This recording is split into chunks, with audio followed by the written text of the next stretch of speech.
Well, good evening. How is everybody? Hope everybody's having a good night. I am. Still a little tired, but having a good week. Having a busy week, but a good week. Last weekend went really well. For those that tuned in on the last live, I was able to, and blessed, very grateful for getting to go back to Cincinnati to see my family. We kind of did our Christmas a little early. It was just good for us all to get together then instead of actually at Christmas. Um, but it was nice. Everything went really well. Had really good conversation. Fellowshipping with the family. It was really, really nice. Um, very grateful, man. There was a lot of surprises, good surprises that happened.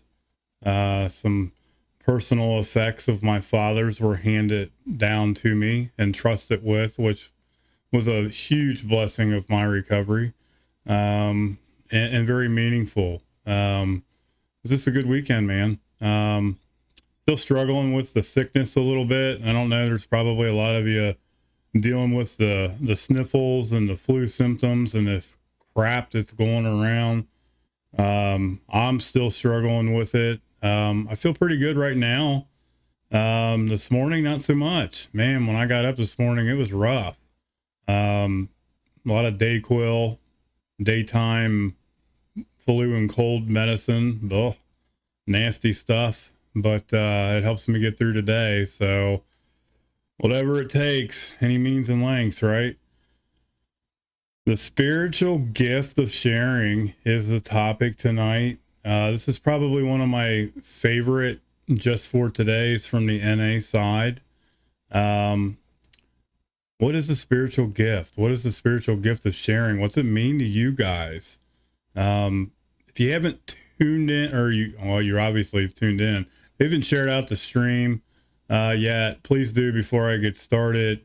Share it to your recovery pages, your friends, someone that you think may be struggling tonight.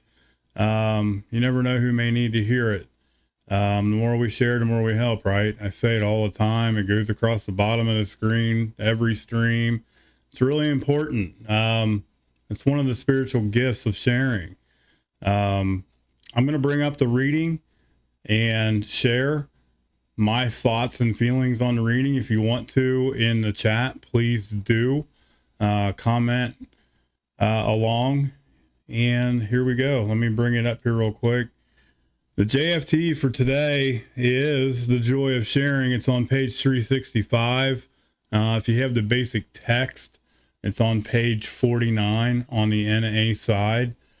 It says there's a spiritual principle of giving away what has been given so freely to us in Narcotics Anonymous, in any program. I don't care what 12-step program you work. That's the spiritual principle, is just giving away what's been so freely given to us, by helping others stay clean, sharing our experience, strength, and hope.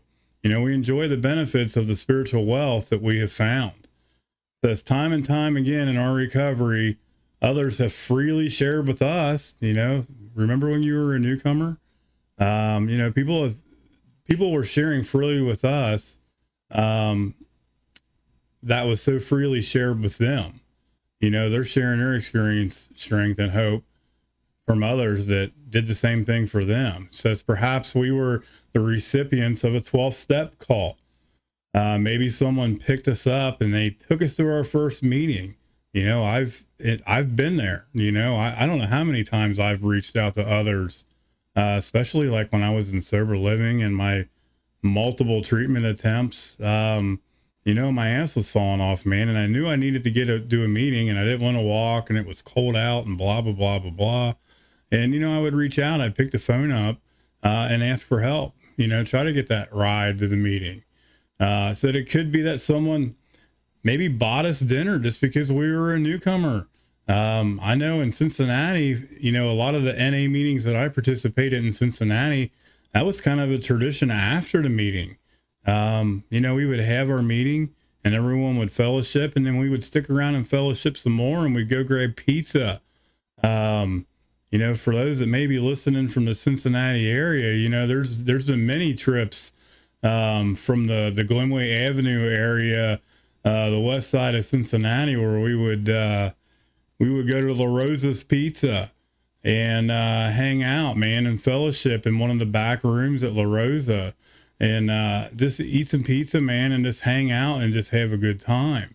That's what it's all about. Says all of us have been given time, attention, and love by our fellow members. We may have asked someone, what can we do to repay you? Like, I can't afford this, and I remember that. I remember the first few times where it was awkward. I didn't want to participate in those types of activities because I didn't have any money. I didn't have two nickels to rub together, but it's not about that. And I didn't realize that then, but I do now.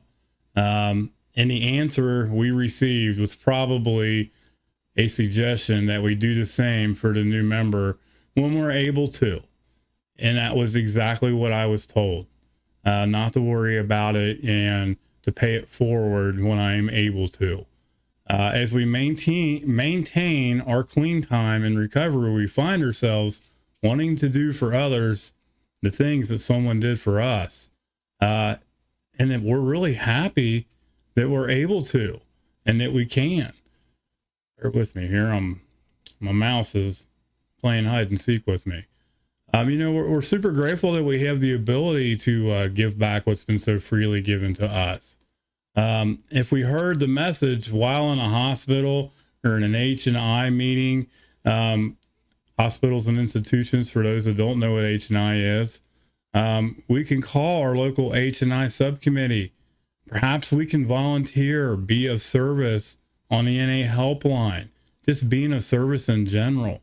Or we can give our time, attention, and our love to the newcomer that we're trying to help. Those 12-step calls that it talked about this earlier in this reading says we've been given so much in recovery. One of the greatest of these gifts is the privilege, a lot of gratitude, of sharing with others what's been shared with us with no expectations of a reward. Says it's a joy we find that something can be of use to others. Like my past can actually be of use to someone else. Like someone else is going to relate to that. I never looked at it that way, guys. I never did. And that's the joy. And that joy is multiplied when we share it. Above me, every stream, recover out loud all the time. Today, we can do that. We can do it freely. We can do it full of gratitude, gratefully, when we recover out loud. Because just for today, I've been given so much in recovery, and I am deeply, extremely deeply grateful for that. I will take joy in being able to share it with others as freely when it's shared with me. That's why it's so important to recover out loud, guys. I guess it's a highlight, like I had written down, I've got a notebook next to me, and, I was writing down what the spiritual gifts of sharing mean to me. And like, it highlights the importance of recovering out loud and how important it is for us to share our story, our lived experience, our experience, strength, and hope. To be selfless and not selfish, getting out of self was a big one. And that one really resonates with me because in active addiction, I was super selfish and it was all about me. And those selfless acts without, expectation and just doing it out of kindness, doing it from the heart. Man, that's what it's all about to me. And sharing that experience, strength, and hope with other people.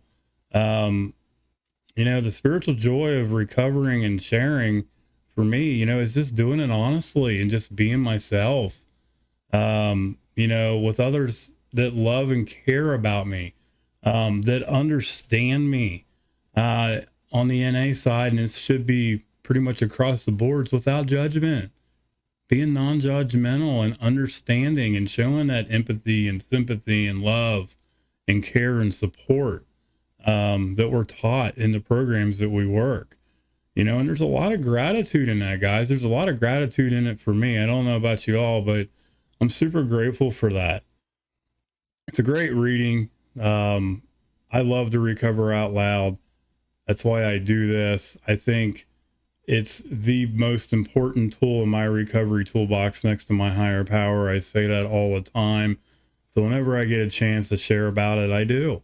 I recover out loud, and I emphasize and I stress all the time how important it is to share where you're at today. Whether you're having a good day or a bad day, it doesn't matter. And recover out loud. That pain shared is pain lessened. And that goes into my last topic. It's going to be a quick one, but it's been a pressing and a very important conversation and topic, because we're in the holidays. We're going into the holidays. And, the holidays for some may not be the greatest thing. It might be tough. There's been a lot of loss. There's been a lot of pain. There's been a lot of recent deaths. And, it's just not easy. The holidays aren't always rainbows and unicorns for some. So if you're struggling and you're going through it, the spiritual gift of sharing is super important, because, for me, when I was struggling and my ass was falling off, I would isolate and I would beat myself up and I would run from all my problems. And these are all red flags. And it's just all about awareness. The holidays can be a huge triggering moment for many people that are in recovery, including myself. So I'm just wanting to stress the importance of, having the plans, having those holiday plans, having safe plans, putting things in place. If you may be going to a family member's house that, there's going to be alcohol or there's going to be using involved, and, whether you really want to go or not, maybe setting that healthy boundary and just deciding, this isn't a good idea for me to go. No is okay. It's okay to say no. It's a sentence. It's a simple one too. And if they don't understand that, then that's on them. You have to protect yourself. You absolutely have to protect yourself. I don't know what in the world's going on with my chat, but it is totally tripping. That's hilarious. But, recovery during the holidays can be super tricky. And it's all about awareness for me. It's just being aware of those little things, and having those plans, having those healthy boundaries put in place, not isolating, guys. That's one thing that I did and I was horrible at, and I still struggle with today. Not nearly as bad as I used to be, but try not to isolate. There's all kinds of marathon meetings going on online. There's all kinds of 12-step fellowshipping and dinners and activities going on just about in every city in the United States. I would honestly probably be safe to say across the world. There's something going on during the holidays. It was always suggested to me to get my ass to a meeting, no matter what, regardless of the holidays. When my ass is falling off, reach out, use the tools in my recovery toolbox, get to a meeting. It was told to me many, many, many times. And just stick to your routines, man. Stick to the daily grind, the things you're used to doing every single day, and try not to change those things unless they're a positive change. Change is good. Don't get me wrong. Just don't stay stuck. Those feelings suck. I struggle with mental health like many of us do, and the holidays are a big trigger for that mental health. That's when I want to pump quarters in that ass kicking machine that I talk about all the time. And I don't want to give myself a break. And this is when I need to. This is when I need to be aware that they're upon us, and feelings suck, and there might be some things brought up. There might be things said to me that may affect me, that I may not like. And I just have to be aware of that. I just try to keep that positive mindset and that attitude of gratitude. I wrote down, remember gratitude, and scribbled a bunch of lines underneath of it with exclamation points. Remember how far you've came and where you're at today versus where you were maybe yesterday, maybe a week ago, maybe a month ago. It could be decades. But just remember that, we all started at day one and we all just have today. And, be grateful for that. I appreciate you guys tuning in. If you haven't shared out, you're listening to me late, please share the stream. The more we share, the more we help, guys. I love you guys. I hope everybody has a good holiday, a good rest of the week. Tomorrow, TGIF, Self-Care Saturday and Sunday are upon us. I may go live this weekend. I'm not for sure what Addie and I's plans are yet, if any. Hopefully we do not have any plans, because my self-care plans are going to be to hang out and do absolutely Zippo, which sounds absolutely amazing because last week we were busy and I was sick, sicker than I am right now. I'm always sick. What am I talking about? Sick in the head. I love you guys. Go be badass. Stay grateful. Recover out loud and participate in your recovery. I love you guys. We'll talk to you later.